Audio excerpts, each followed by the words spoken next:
दोस्तों, हमारी आकाशगंगा का सबसे महत्वपूर्ण तारा सूर्य है। सूर्य के कारण ही इस पृथ्वी पर जीवन विद्यमान है।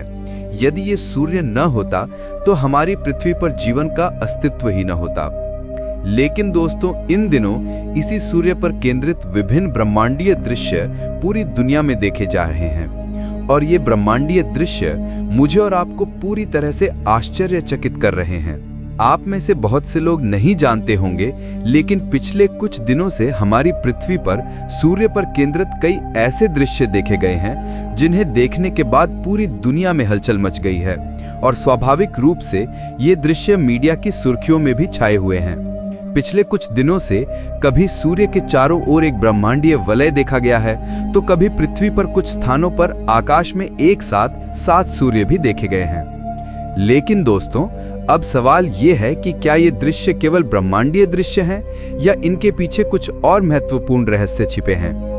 दुनिया में ऐसे ब्रह्मांडीय दृश्य कहां-कहां देखे गए हैं और क्या वास्तव में इस तरह के ब्रह्मांडीय दृश्य का कोई वैज्ञानिक स्पष्टीकरण है?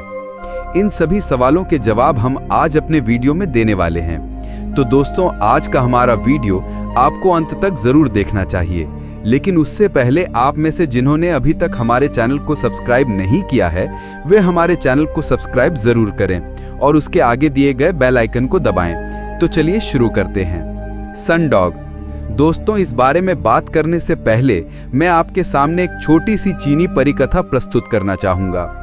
आपको जानकर आश्चर्य होगा कि एक चीनी परिकथा के अनुसार कई साल पहले चीन के आकाश में एक नहीं, 2 नहीं, बल्कि 7 सूर्य थे।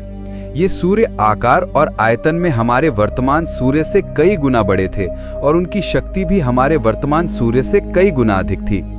इन 7 सूर्यों में हमारा वर्तमान सूर्य आकार और आयतन में सबसे छोटा था। उस समय सभी आम लोगों का जीवन इन 7 सूर्यों के प्रभाव से पूरी तरह अस्त व्यस्त था। इन 7 सूर्यों की प्रचंड गर्मी के प्रभाव में सभी फसलें मुरझा जाती थीं और सभी लोगों को अत्यधिक कष्ट में रहना पड़ता था। तब सभी लोग ईश्वर से प्रार्थना करने लगे। फिर चीन में एक लड़के का जन्म हुआ।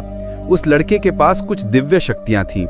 एक दिन उस लड़के ने आकाश में मौजूद सभी सूर्यों को एक एक करके गायब कर दिया, जिससे केवल हमारा वर्तमान सूर्य ही आकाश में रह गया। तब से 7 की बजाय हमारी पृथ्वी पर केवल एक ही सूर्य है। लेकिन दोस्तों, अब आप ही सोचिए, क्या हो अगर वाकई 7 सूर्य एक साथ हमारे आकाश में लौट आएं? क्या ये भी संभव है? तो सुनिए, चीन के आकाश में वाकई 7 सूर्य दिखाई देने लगे हैं। आइए अब इसके पीछे के रहस्य को समझने की कोशिश करते हैं। सूर्य आकाश गंगा के तारों में से एक है। इसी सूर्य के चारों ओर सौर मंडल का निर्माण होता है। वह सूर्य पृथ्वी समेत अन्य ग्रहों के आकाश में हमेशा मौजूद रहता है। लेकिन अब सोशल मीडिया पर एक ऐसा वीडियो सामने आया है जिसने सभी को हैरान कर दिया है। वायरल वीडियो में दिख रहा है कि एक ही समय में अचानक 7 सूर्य आकाश में दिखाई दिए। हालांकि ये अजीब लग रहा है, लेकिन ये एक सच्ची घटना है। इस दृश्य को देखकर कई लोग चौंक गए। हालांकि ऐसा अजीब दृश्य भारत में नहीं बल्कि चीन के आकाश में देखा गया। चीन के सिचुआन प्रांत के चेंगदू शहर के आसमान में ऐसा ही एक अजीबोगरीब नजारा देखने को मिला।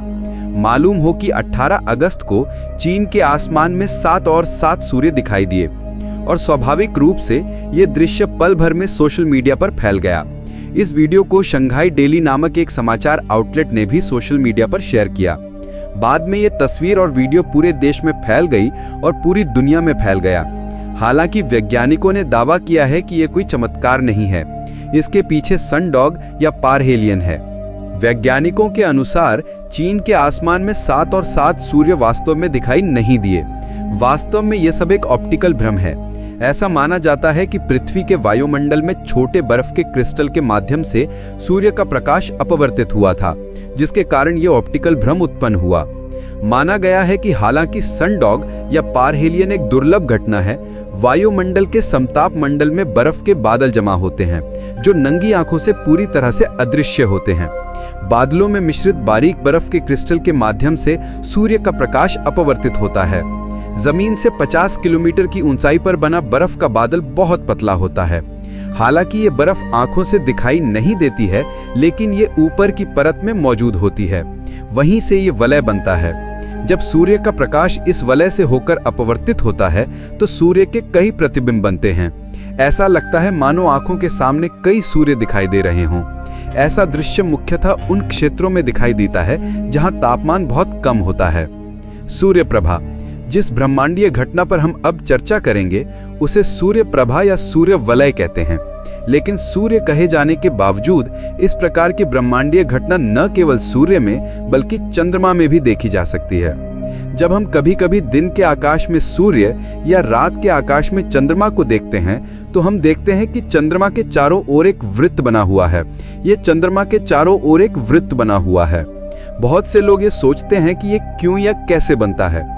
वैज्ञानिकों ने चंद्रमा या सूर्य के चारों ओर दिखाई देने वाले प्रकाश के वलय को रंगीन प्रभामंडल नाम दिया है।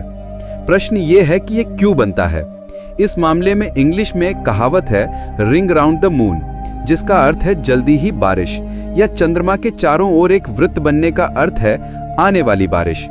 कहावत सच है, इसकी अपनी सच्चाई है, क्योंकि तूफान से पहले बहुत ऊंचे प्रकाश वाले बादल बनते हैं। जब हम सूर्य या चंद्रमा के चारों ओर वो रंगीन प्रभामंडल देखते हैं तो वास्तव में हमारे सिर से 20,000 फीट ऊपर बहुत पतले रंग के बादल जमा होने लगते हैं। इन बादलों में लाखों छोटे बर्फ के क्रिस्टल होते हैं। चांद की रोशनी क्रिस्टल में प्रवेश करती है और ठीक 22 डिग्री के कोण पर अपवर्तित होती है। ये क्रिस्टल ठीक उसी तरह व्यवस्थित और विन्यस्त होते हैं जिस तरह से हम अपनी आंखों से प्रभामंडल देखते हैं। और मूलतः यही कारण है कि चंद्रमा या सूर्य के चारों ओर ये प्रभामंडल बनता है। इस प्रभामंडल का व्यास 22 डिग्री औसतन 21.84 डिग्री, लाल प्रकाश के लिए 21.54 डिग्री और नीले प्रकाश के लिए 22.37 डिग्री होता है।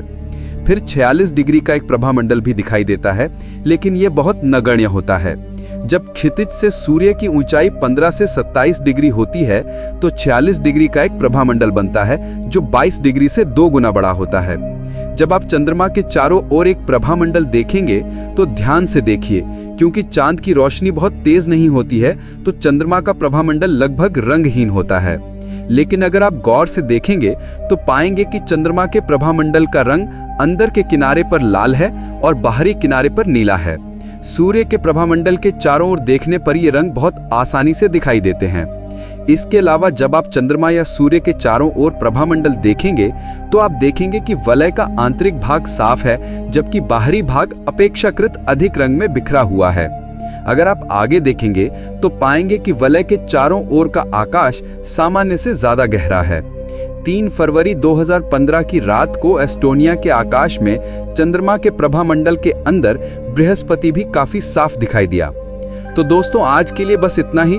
नहीं तो नीचे कमेंट बॉक्स में इस एपिसोड के बारे में अपनी राय जरूर बताइएगा। धन्यवाद।